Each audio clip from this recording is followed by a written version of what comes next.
Olá, seja bem-vindo à nossa sala de conversa, seja bem-vindo ao programa Menor Idade. Esse é o programa que tudo quarta-feira nós estamos ali, a partir desse momento, a trazer ali peso na sala de conversa, pessoas que têm alguma coisa de fazer em prol de ter uma sociedade mais saudável, em prol de nós crianças, nós adolescentes e também de nós jovens, no sentido de nós tudo perceber a necessidade de não ouvir a própria sociedade, não ouvir voz de quem faz alguma coisa para essa sociedade.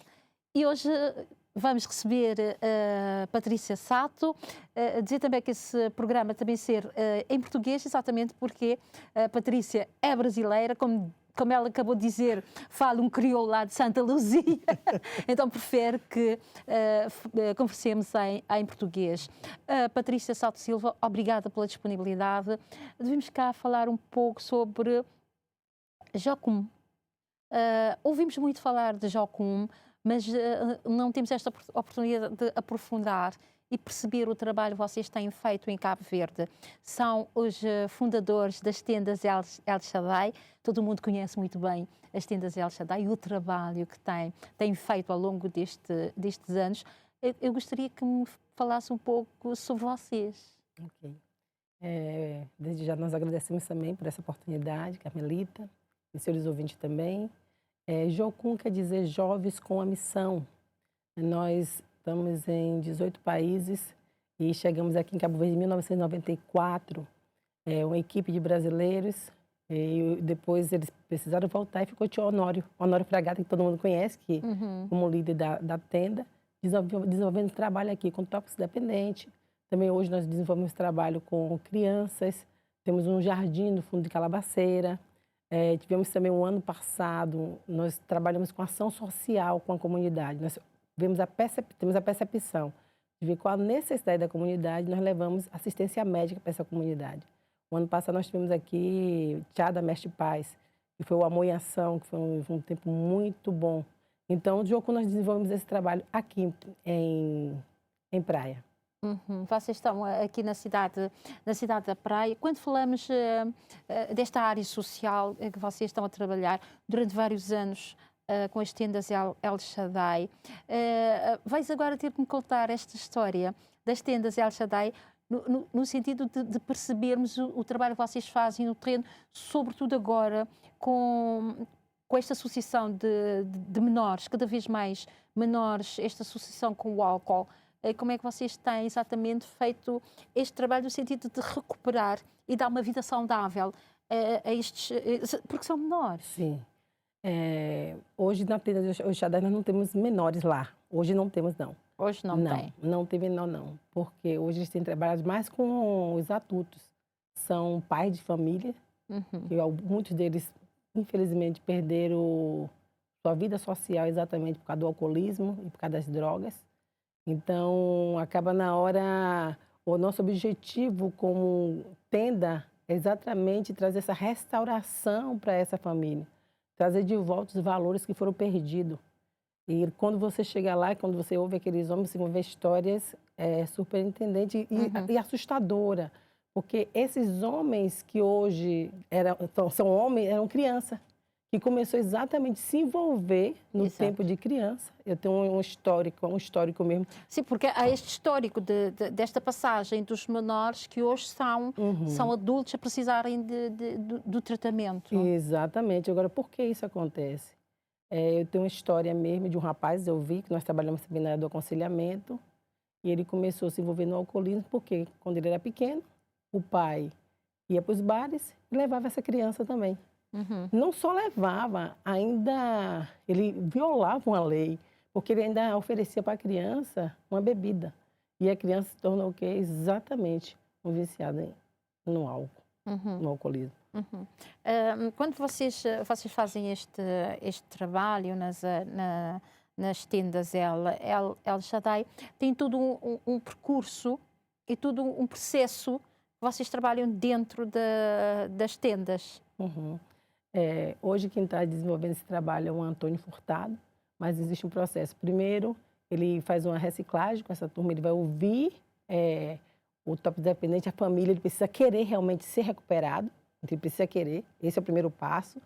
E depois ele vai entrar no tratamento. Nosso tratamento, na verdade, ainda tem é um tratamento muito espiritual. Não se usa remédio para isso. Nós usamos a palavra de Deus. Então, nós levamos ele a entender a questão da fé dele, em acreditar que tudo começa em Deus e que tudo termina em Deus.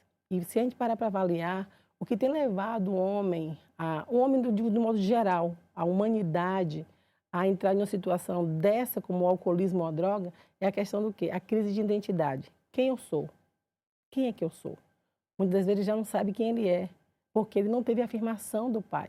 O que é que nós estamos vivenciando hoje na nossa comunidade? Quem deveria ser uma figura no nosso lar? É o homem, o pai. Mas hoje o que é que tem acontecido? A imigração chegou. Muitas vezes eles vão ter que viajar. E aí a responsabilidade fica para quem? Para a mãe. Ou muitas das vezes aquele pai, ele é um alcoólatra. Então o que é que ele pode trazer para o filho dele? Então o que acontece? Gera na criança uma revolta, ela não sabe lidar com aquela situação, porque não tem ninguém para acompanhar ela. E aí, qual é o gatilho dela? Para onde ela quer ir? Ou vai para o alcoolismo, ou vai para as drogas, que é um gatilho de escape que ele tem. Então, para eu viver livre dessa dor, é uma dor que ele sente. Então, ele vai entrar exatamente para o alcoolismo ou para as drogas. Uhum. É super interessante, eu já recebi aqui também o padre Roberto, da Fazenda a Esperança, e depois que o programa vai para o ar, as pessoas perguntam esta fé, o tamanho desta fé, já que trabalham só com fé, não há terapias médicas de uma outra forma. Trabalham muito esta questão da fé. As pessoas perguntam exatamente, esta fé é tamanha que consegue tirar estas pessoas do mundo das drogas, ou é uma necessidade que elas têm de encontrar onde agarrar? Porque falta disto. Sim. Nós temos testemunhos vivos de pessoas que hoje são recuperadas. Eu não vou trazer nomes porque eu não tenho autorização para trazer o nome delas. Com certeza, então, os nomes não são aqui importantes. É isso, mas pessoas que acreditaram nisso. Eles eram ministrados. Eu lembro de uma experiência que eu tive em 2009 e eu fui desafiada a dar um treinamento assim que eu cheguei aqui em Praia. E eram 40 homens na tenda El Shaddai. Pense que situação assim bem desafiadora para mim. E teve um rapaz que ele disse assim para mim, impossível. Ele achava que era impossível, ele disse, impossível. Como isso pode acontecer? Mas a fé é o firme fundamento da coisa que eu não vejo, mas eu creio. Então é exatamente isso que nós levamos para ele. Olha, eu preciso acreditar que eu posso. Se um viciado, ele decidir que a partir de hoje ele não fuma, se ele lutar por aquilo, ele consegue. Mas se ele se deixar levar por outras pessoas, não. Então eu preciso acreditar que eu posso fazer aquilo. E o que aconteceu com esse jovem? Ele conseguiu. Hoje também ele desenvolve trabalho com pessoas que são viciadas e tem desenvolvido um bom trabalho, e através da fé. Mas, olha, há esta sensação, apesar de sociedade não deixar transparecer, Sim. mas há momentos que transparece de uma forma que eu diria até cruel. Há muita gente na sociedade que não acredita nesta recuperação. Sim. Colocam sempre um ponto de interrogação. Será que esta pessoa não vai voltar ao mundo das drogas? Não vai voltar a roubar? Não vai voltar a ter uma vida menos digna? Pelo simples facto de ter este passado ligado às drogas? O primeiro passo que eu sempre vejo e eu oriento, não é só o alcoólatra, o drogado que tem que ser trabalhado. A família também tem que ser trabalhada. E quando você trabalha a família, então, para ele retornar para casa, vai ficar muito mais fácil lidar com essa situação. Mas vamos avaliar uma situação que a gente vivencia muito. Ele vai para casa de recuperação, ele passa pelo tratamento, tem uns que ficam até 9 meses, outros ficam até mais tempo lá. Mas quando eles chegam em casa, a família não está preparada para receber eles. Então, qualquer coisa que eles fazem, a família já acha, está se drogando, né? Às vezes ele não está fazendo aquilo. E uma das situações que leva o indivíduo a voltar à mesma prática é uma coisa que nós falamos muito, que muitas das vezes ele não dá um ouvido. Se eu sei que aquele lugar de risco. Eu não estou preparado para passar por ele porque eu passo. Se eu sei que aquela amizade que antes me influenciava, eu ainda não sei influenciar, eu sou influenciado porque eu estou andando com ela. Não é dizer que ele vai ser meu inimigo, mas eu preciso entender até onde eu posso caminhar com ele ou não. Eu lembro que nunca fui drogada, não, mas em algumas decisões da minha vida, de alguns amigos que tinham algumas influências que não era positiva, eu continuei lidando com eles, mas eu precisei me afastar deles. Por quê? Tem um dito popular que é muito interessante, eu acho que aqui em Cabo Verde também deve falar, quem anda com porcos, farelo come. Mas muitas das vezes, o que ele quer dizer com isso? Se eu ando com pessoas que têm uma índole que não é muito boa, então o que é que pode acontecer também? Se eu não souber influenciar, eu vou ser influenciado.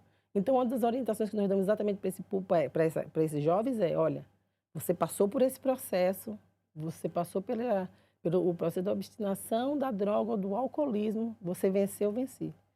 Então, o que é que você precisa fazer quando você voltar para a sua zona ou para a sua casa?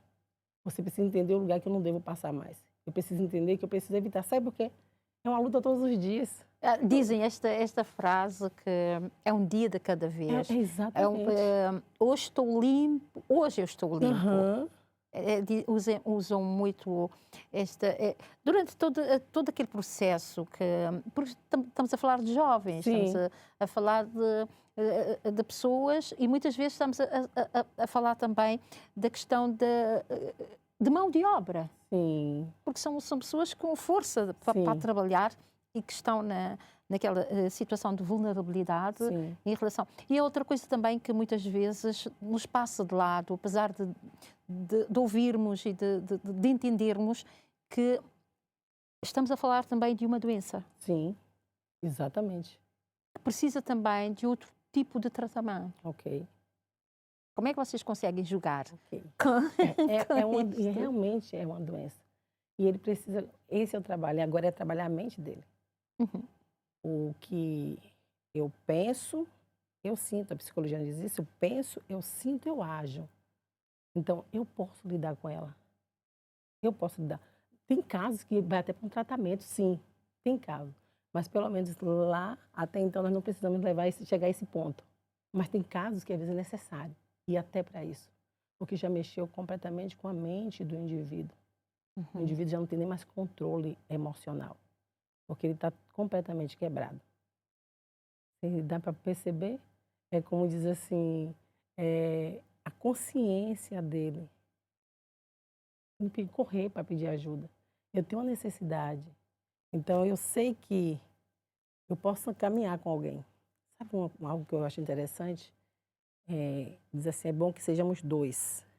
Porque se um cai, o outro levanta. O que quer dizer com isso? Se eu sei que eu tenho uma debilidade, eu posso ter um amigo. Alguém que eu posso confiar e quando essa vontade vier, eu posso compartilhar com ele. Olha, eu estou com essa vontade. Ele vai estar junto com você para que você não ande sozinho. Uhum. Você entende? Agora, existem situações que tem pessoas, como eu falei, por falta já não tem mais controle emocional. As drogas ou o alcoolismo já atingiu a mente. Então, muitas das vezes, ele vai ser necessário passar por um psicólogo, que nós recomendamos que seja necessário. Tem situações que é necessário passar por um psiquiatra, para isso eles existem. Para trazer uma orientação e trazer também, se houver uma necessidade, de ir até para um remédio. Mas não são todos os casos. Nesta altura, se eu lhe perguntar em relação às recaídas, nós falamos muito dos casos de sucesso. Sim. Há vários casos de sucesso, mas há uma dimensão, há um número maior de sucesso do que de recaídas. Às vezes concentramos também muito na questão das recaídas, Sim. exatamente por tudo aquilo que já disse. Sim. Sai e vem por uma sociedade, quer queiramos, quer não, é uma realidade, onde em cada esquina Sim. há alguém a usar álcool. Ok. Como é que tem sido este trabalho? Existem casos, sim, de recaída. E que eu digo para a senhora que, para minha vez, é muito triste. Triste porque você acredita no indivíduo, você investe no indivíduo, mas você também entende que é um trabalho de formiguinha. Não quer dizer que ele caiu, que ele vai ficar prostrado o tempo todo. ele vai poder se levantar. Se ele tiver humildade, porque o que mata o ser humano é uma frasezinha pequenininha que está acabando com muita gente, que chama orgulho. Eu caio, mas eu não consigo trazer que eu caí. Mas eu quero sempre estar por cima, porque eu não quero mostrar que eu fracassei. E que pode acontecer. Mas o que é que eu, como sociedade, posso fazer com isso? Eu vou tirar pedra na pessoa porque ela caiu? Ou eu posso estender minha mão e dizer a ela, olha, você caiu, mas você pode se levantar. E você pode começar uma nova história. E eu posso ajudar aquela pessoa a começar uma nova história, se ela desejar também. Porque até em uma recuperação, o ser humano ele precisa querer. Porque se ele não querer, você não pode nem caminhar com ele. Porque é questão de escolha. É isso que acontece. É questão de realmente, escolha. Esta questão de querer e aceitar que precisa desta ajuda. Tem mulheres, vocês têm mulheres na tenda, ou se têm voltado, sobretudo, tem todo um historial de recuperação de homens. De homens, isso. E mulheres, como é que vocês têm? Há muitas mulheres a necessitar também de um espaço para recuperação. É um sonho de Tio Honório, ele sempre teve esse sonho de ter um espaço para mulher, mas nós não temos, mas tem um Remar, eles têm um trabalho muito bom com mulheres, eu já estive lá também, para dar o apoio ao trabalho deles, onde essas mulheres são acompanhadas. Existe exatamente essa problemática do alcoolismo, das drogas, e que também não tem sido fácil para elas, mas é a cada dia vivenciando uma nova... Este contacto tão cedo, os dados apontam que as crianças em Cabo Verde começam a ter o primeiro contacto com o álcool e outras drogas, sobretudo o álcool, para ir por volta dos 8 anos, e alguns já com menores ainda de idade já são viciadas. Temos que trabalhar com mais afinco na questão da prevenção. Ok. Hoje eu estava pensando sobre umas 3 frases que eu coloquei como foco. Para fazer exatamente essa resposta. A fé. A fé para mim representa o Pai. Por que a fé representa o Pai? Qual a função da fé? É um fundamento, um alicerce. Então, mas como essas crianças podem evitar isso? Qual a prevenção? Eu preciso trabalhar com a família. A família está toda quebrada. O pai, que era para ser o exemplo de proteção, o pai que era para ser aquele protetor, aquele cuidador, aquele provedor, é muitas vezes aquele que abusa do próprio filho ou da própria filha. Porque a função dele é essa. E muitas vezes ele está ausente. Tem uma frase que é real na nossa sociedade. Nós temos crianças órfãs de pai e mãe vivas. Que está lá, mas é como se não tivesse. Cadê a atenção que o filho não tem? Eu tenho uma situação muito séria que aconteceu no Brasil, de um amigo meu. Ele trabalhava e trabalhava muito, mas ele achava que estava fazendo muito para sua esposa e para os seus filhos. Mas o principal ele não estava dando. Era a atenção e o amor que o filho e a esposa precisavam. É o que tem acontecido hoje. Então, como eu digo, o pai como um alicerce, está lá, que é a fé, né? A criança é a esperança.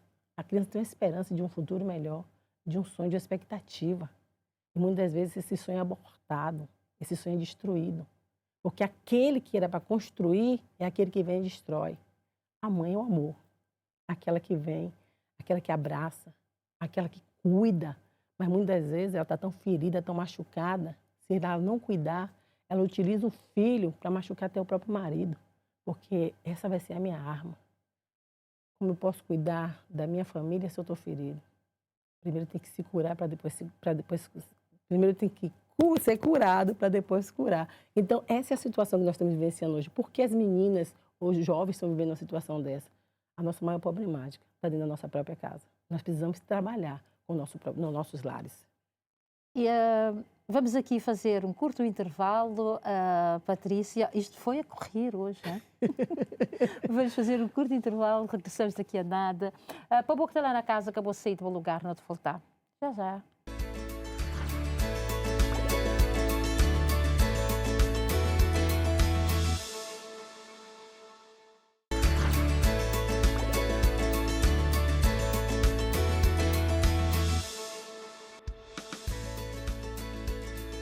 Já nota na segunda parte do nosso programa, só para recordar que nós recebemos a Patrícia Santo Silva, que é nos convidada hoje para nós falar um bocadinho sobre esse trabalho que está a fazer, já como está a fazer nas Tidas El Shaddai e também na própria comunidade.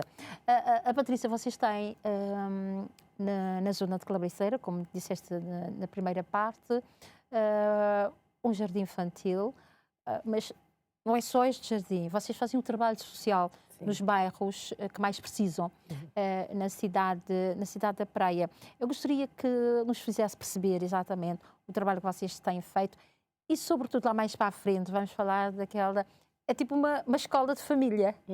Ensinar as pessoas nos ensinar a sermos pais, mães, tias e protetores, no fundo, não é?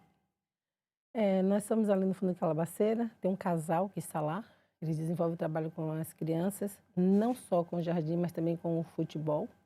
Desenvolvemos esse trabalho também no sábado, trazendo exatamente essa conscientização das crianças. Por quê? Os valores têm sido perdidos das crianças. Então, nós nos aproximamos ela para mostrar para elas que elas são amadas, que elas são aceitas. Porque, às vezes, sabe o que eu acho interessante? Nós dizemos assim, as crianças, nós temos que lutar pelos direitos, o direito da criança. Mas também nós temos que lutar pelos deveres da criança. Sobretudo. Ela tem direito, mas eu preciso levar para ela também, dizendo a ela que elas têm dever.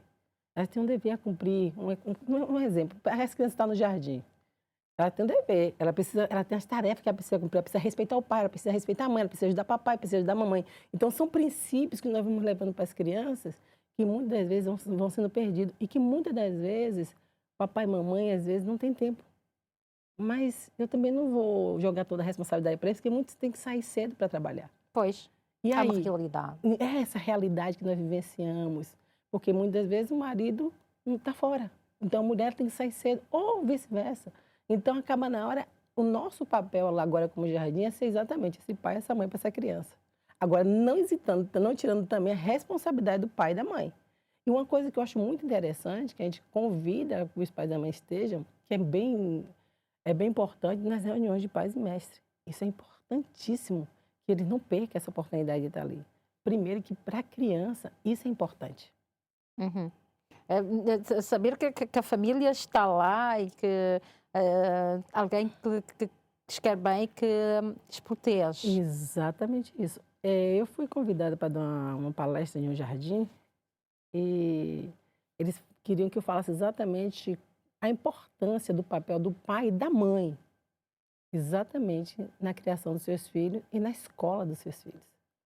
Eu trouxe um caso que é meio polêmico, porque às vezes você olha para você vê um jovem que às vezes está no alcoolismo, está nas drogas, e você diz assim, a gente julga ele. Mas a pergunta é, você sabe a história dele? Você conhece o histórico de vida dele? Você conhece como é a família dele?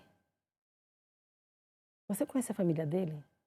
Tem casos que conheço uma história de um jovem que o pai dele se suicidou na frente dele. Se suicidou na frente dele. Então, o que fica na mente e o sentimento dessa criança? Ele vai para a rebelião. Ele acha o quê? Eu sou culpado porque eu podia fazer alguma coisa e não fiz. É uma criança, ela acha isso. Nós sabemos que não é verdade, mas na mente dela é exatamente isso. O tempo passa, agora a mãe vai embora.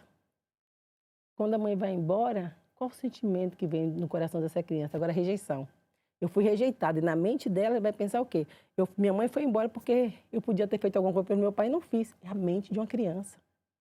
E aí, o que acontece com essa criança? Essa criança vai estudar. Ela não consegue relacionar com ninguém na escola. Eu ouvi a professora dessa criança. E ela disse, olha, ele não relacionava com ninguém, ele se afastava de todo mundo. Simplesmente ele se afastava. Ele não conseguia relacionar com ninguém. O tempo passa, ele vai para a tropa antes da idade. Um caso conhecido como Antônio, né? Quem não conhece esse caso? E aí ele vai para a tropa, acontece o que aconteceu. E agora? Foi um ser humano que foi vítima também e que fez várias vítimas. E aí, se nós não cuidarmos, se nós não abraçarmos os nossos filhos, nós vamos fazer a mesma história acontecer. Nós precisamos parar e avaliar que existem crianças gritando pedindo por socorro, perto de mim, perto de você. Mas muitas vezes nós fechamos os nossos olhos para não ver aquilo. É muito mais fácil olhar e dizer, é um delinquente. Mas eu não paro para escutar, ouvir a história daquele menino que eu dou um nome, eu dou um apelido de delinquente. Por que não parar para sentar para ouvir a história dele? Por que? O que levou uma criança a ter uma atitude como essa? O que levou ele a chegar a um ponto desse? Então nós precisamos parar e avaliar antes de julgarmos alguém. Porque julgar alguém é muito fácil. E quando se ouve alguém que, como eu costumo dizer, que vive a sociedade, que vive a comunidade, naquela comunidade onde há mais problemas, fica mais complicado perceber, de uma forma muito simplista. Fica complicado perceber e nos coloca um monte de pontos de interrogação. Se isto acontece exatamente na nossa sociedade, se isto está a acontecer todos os dias. Mas de todas as pessoas que eu trago aqui para o programa, há sempre esta mesma linha. As crianças estão a pedir socorro. Quem dar este socorro a esta criança? Se a própria família também precisa, a família precisa também de... A família também está a pedir socorro. Nós temos de responsabilizar, não culpar ninguém. Sim. Mas é uma sociedade inteira, o mundo inteiro a pedir socorro. E cabe a vocês que fazem este trabalho tão brilhante e que nós respeitamos e muito, vocês têm esta missão. Carmelita, e nós colocamos o coração nisso. Eu poderia estar no Brasil, mas eu fui chamada para fazer minha missão aqui em Cabo Verde. E eu amo o que eu faço. E deixar claro, o meu sustento vem do Brasil, para eu trabalhar aqui em Cabo Verde. E sabe que a percepção que nós temos... Vou contar para você uma história, para o público também, que talvez fique mais fácil. Conta-se uma história que em um certo lugar a floresta estava pegando fogo. E aí um pássaro, talvez ninguém desse nada por ele. Ele ia lá no rio, pegava um pouco de água e ia jogando na floresta. E de repente os outros animais contam, essa metáfora, dizia assim, você não está vendo, você não vai conseguir apagar esse fogo sozinho? Ele disse, eu estou fazendo a minha parte. O que eu quero dizer com isso? Se cada um de nós fizermos da nossa parte, se eu vejo uma criança lá, se eu vejo uma família com uma debilidade, se eu puder fazer a minha parte, a diferença vai acontecer nessa nação. Mas sabe o que acontece? Infelizmente, nós muitas vezes nós somos omissos. Nós estamos vendo, nós nos calamos porque eu não quero represária.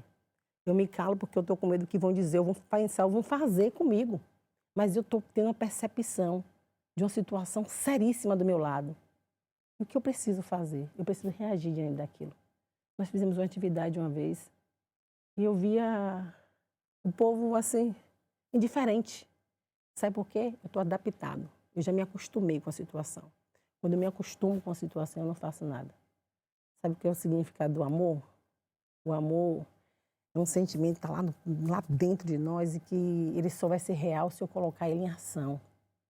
Eu não só vejo a necessidade do outro, mas eu vou lá e ajudo o outro. Nós tivemos uma situação aqui em Praia, não foi longe não. Uma senhora que eu acompanhei durante muitos anos. E a filha dela adoeceu e na delegacia da saúde, na época, a médica disse que ela precisa ser internada com urgência. Com urgência. Quando eu cheguei lá, a enfermeira disse assim, não precisa internar, não precisa, vim na delegacia de saúde agora, eu preciso que o senhor interne ela. Eu agradeci, porque na época, nós tínhamos o administrador do hospital, esse eu posso trazer o nome, porque é coisa boa, seu Miguel, ele nos apoiou e recebeu aquela criança naquele lugar. E no outro dia eu fui ver a mãe, precisava dar notícia de como a filha dela estava. Aqui em Praia, sabe o que aquela mulher ia comer naquele dia? Ela tinha uma porção de arroz para ela, só arroz para ela e os filhos, morfado. Só um mofo já passou mal. E aí, pense, eu vi a situação. A senhora acha que ia deixar aquela situação ali? Eu juntei o que eu tinha, junto com a minha equipe, e podemos ajudar aquela senhora. Então, eu percebo a necessidade. Se eu tenho dois, porque... E é exatamente esta vossa missão, é o que vocês têm feito nos bairros, ir ajudando as pessoas e Exatamente. ensinando as famílias exatamente a terem esta fé, Aham. que amanhã vai ser melhor. Vai ser melhor. Nós temos um projeto chamado Resgatando Valores Perdidos. Qual é o objetivo desse projeto? Nós chamamos nós dizemos que é o chamado paliativo. Nós temos a percepção da necessidade de uma família, nós ajudamos ela com cesta básica, mas damos para ela também um curso profissionalizante para ela não depender mais daquela cesta básica. Porque isso é importante, porque senão fica aquele círculo vicioso. Ah, eu sou coitado, eu sou coitado, eu sou coitado.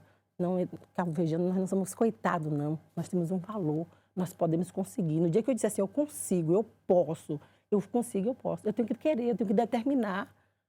E muitas vezes tem faltado isso, essa determinação. Sabe por que falta essa determinação? Porque o tempo todo, quando ele era pequeno, o pai dizia, sabe o que para ele ou a mãe? Você não consegue, você é um fracassado. Então, ele traz na mente dele que ele não consegue, que ele é um fracassado. E ele vai para a vida adulta acreditando nisso. Mas, quando você encontra alguém que muda isso nos seus pensamentos, você tem uma atitude totalmente diferente. Quais são os bairros que vocês estão a trabalhar, para além da Calabeceira? Quais os sítios que mais têm dado palestras no sentido de ajudar a família? Ok.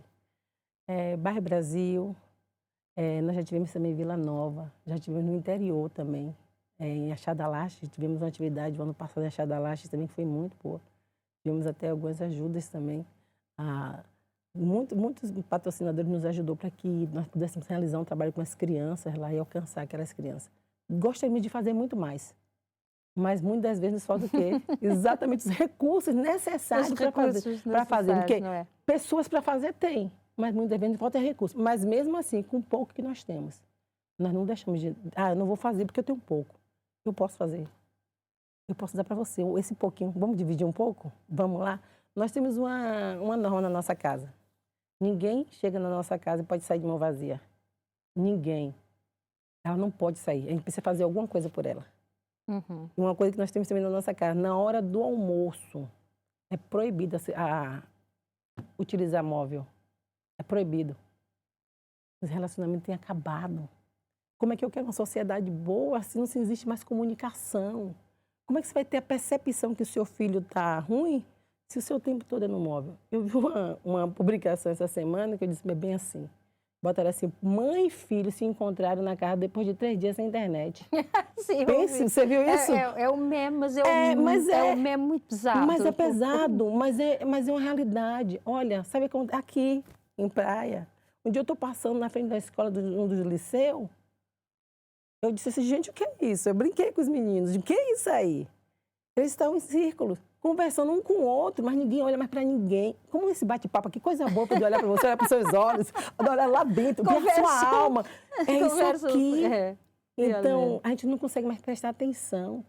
A gente tem mais a percepção. Isto tem tido um peso muito. E vocês, eu costumo dizer, quem que está com a mão na massa, que está no terreno todos os dias, e que vivencia estas situações, tem sempre uma coisa para dizer, para passar para a sociedade, no sentido de chamar a atenção à sociedade para que possamos realmente prestar mais atenção às nossas crianças e aos adolescentes e também aos jovens. Temos descurado um bocadinho, mas também para os jovens, porque precisam. Precisa, sim. Olha, nós fizemos um programa lá na nossa organização, levamos para a nossa organização 33 crianças.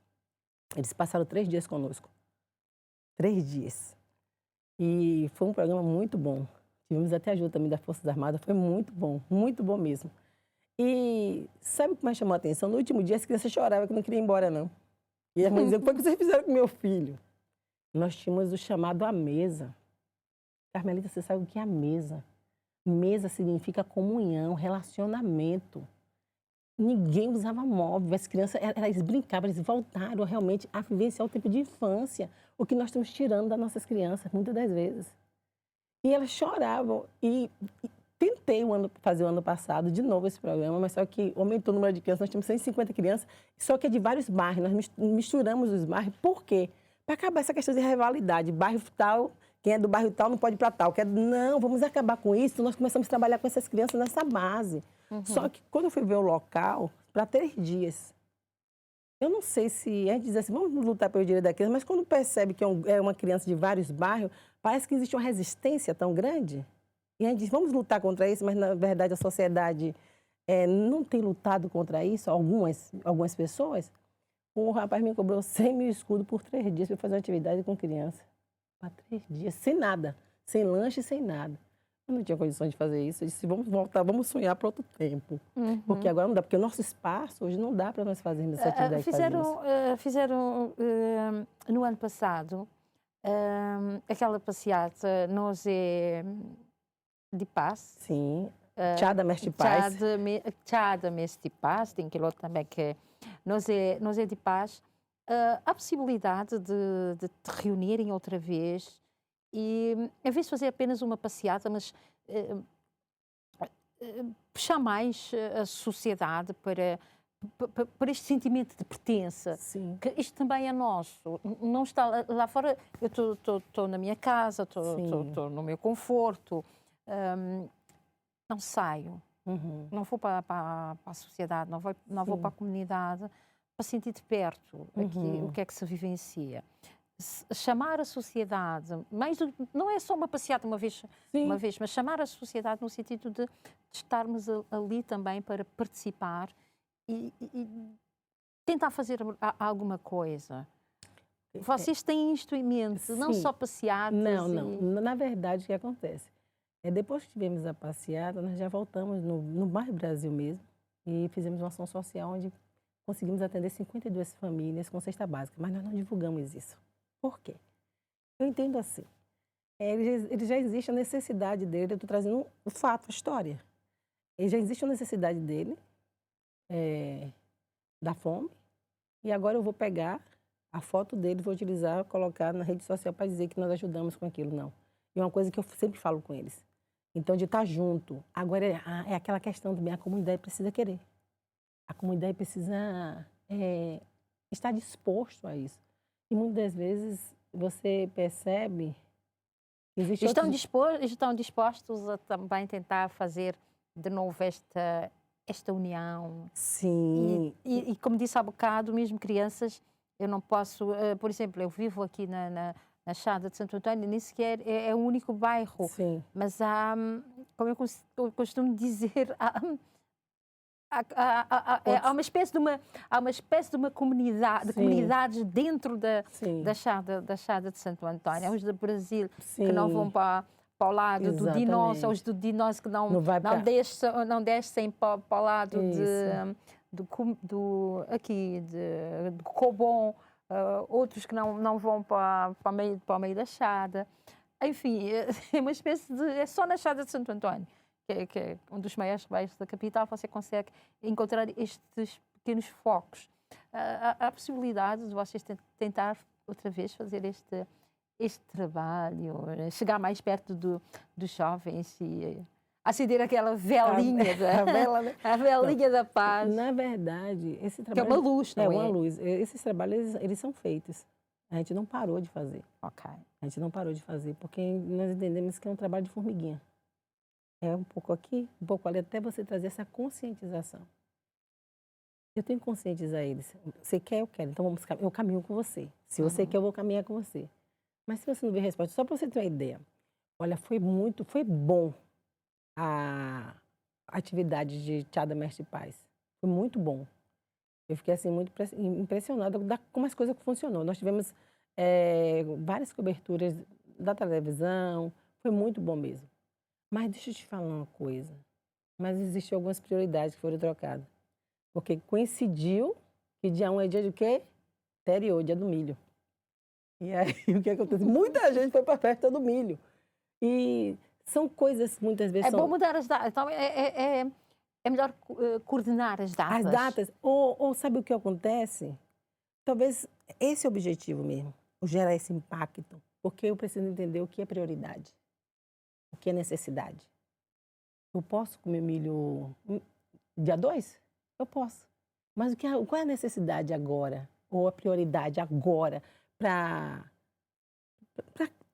Tchada ou para Bairro Brasil? Uma coisa que eu fico avaliando também. Nós lutamos sobre o direito da criança. E a gente percebe, tem essa percepção de uma situação como essa. Na escola, se a criança é do bairro tal, o pessoal já fica meio assim, ó. Que não deveria ser, a criança se sente excluída. Eu reuni com um grupo de brasileiras, nós estávamos conversando do nosso trabalho que nós desenvolvemos. E houve uma história que foi muito triste. Não deveria acontecer aqui. É como se nós estamos rejeitando o nosso povo. Cabo-verdiano é meu povo, eu sou cabo-verdiana. A mídia já é de Li, eu digo assim, essa mídia é de Li, só é crioulo que não é bom. A mídia é de Li. Só que depois de 15 anos ainda não fala ainda não. E só quer falar o crioulo lá de Santa Luzia. Não, mas sabe que é o motivo? Eu sempre abuso, sabe o quê? Porque o pessoal, quando eu vou falar, o pessoal diz assim, não, fala brasileiro, eu gosto de ouvir o brasileiro. Aí pronto, me deixa empolgado. Mas deixa eu te falar uma coisa, assim, que para mim foi muito triste ouvir aquilo.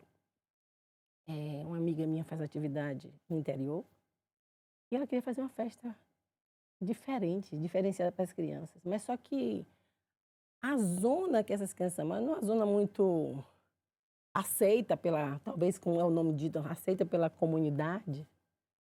E existiu uma promoção em um local, 800 escudos a promoção por pessoa. Ela gostou, então eu posso fazer a festa das meninas lá nesse local. Entrou em contato. Um dos rapazes lá, eu também sou de lá desse local, vou falar com o dono. Voltou para falar com o dono. Quando volta, 2.000 escudos. Não, mas eu quero aquela promoção de 800. Não, mas 2.000 escudos não pode fazer, não. Depois ela descobriu que o problema é porque, como era do bairro, então a gente vai criar uma situação para que não aceite o povo. Como assim? Como é que eu quero que a minha sociedade... É a tal estigmatização que temos que quebrar. Precisamos quebrar. E para quem trabalha nos bairros sente esta estigmatização. Olha, Patrícia, já estamos praticamente, não, já estamos... Acabou. Acabou. não é preciso dizer muita coisa. Deus. Acabou. Foi um prazer enorme falar contigo, por tentar perceber este trabalho maravilhoso que vocês estão a fazer com as crianças, com os adolescentes e aquilo que vocês também continuam a fazer nas tendas El Shaddai. Prometemos falar numa próxima oportunidade. Desejo sucessos no vosso trabalho. Obrigada. Muito obrigada. Eu também agradeço por essa oportunidade e fica meu desafio. Vamos vestir a camisa? Não camisas diferentes, mas uma camisa de paz, de amor, de fé e fazer um Cabo Verde diferente. Vamos vestir. Obrigada. Obrigada. Para que lá na casa, vou saber que sempre é um prazer enorme estar desde outro lado ali para levar toda a informação sobre a proteção de crianças e adolescentes. Nestes últimos tempos, eu tenho tentado sempre trazer ali a voz da sociedade. Ou seja, este é realmente um verdadeiro serviço público. Até para a semana.